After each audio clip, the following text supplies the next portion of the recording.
శ్రీమాత్రే నమః. శ్రీ విష్ణుష్టకం విష్ణువును స్తుతించే శ్లోకం. దీనిని శ్రీ నారాయణ గురు రచించారు. శ్రీ విష్ణుష్టకం 8 చరణాలతో రూపొందించబడింది.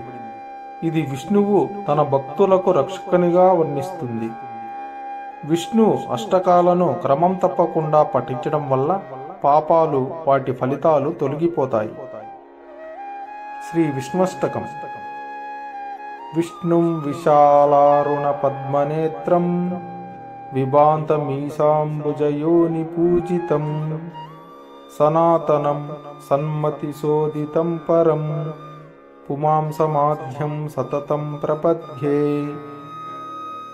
కళ్యాణదం కామఫలప్రదాయకం కారుణ్యరూపం కలికల్మషగ్నం కళానిధిం కామతనూజమాధ్యం నమామి లక్ష్మీశమహం మహంతం పీతాంబరం భృంగనిభం పితామహూ ప్రముఖ్యవన్యం జగదాదిదేవం కిరీటకేయూరముఖై ప్రశోభితం శ్రీకేశవం సంతతమనతోస్మి భుజంగతల్పం భువనైకనాథం పునః పునః స్వీకృతకాయమాధ్యమం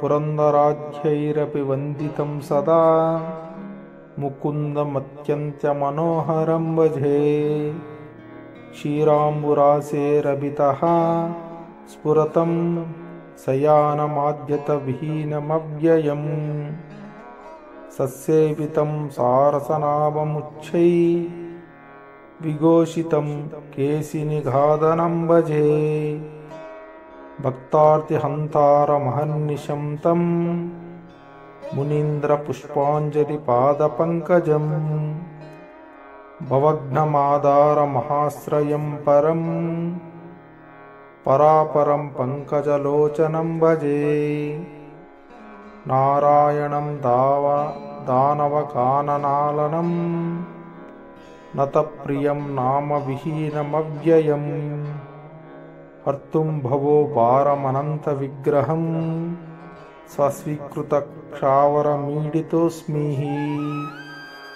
నమోస్తుతే నాదవరప్రదాయిన్ నమోస్తుతే కేశవకింకిరోస్మి నమోస్తుతే నారద పూజితాంగ్రీ నమో నమశ్చరణం ప్రపద్యే విశ్వష్టకమిదం పుణ్యం యః పఠే భక్తితో నరః సర్వపాప వినిర్ముక్తో విష్ణులోకం సగచ్చతి.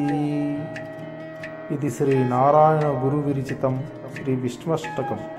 సర్వే జనాః సుఖినో భవంతు.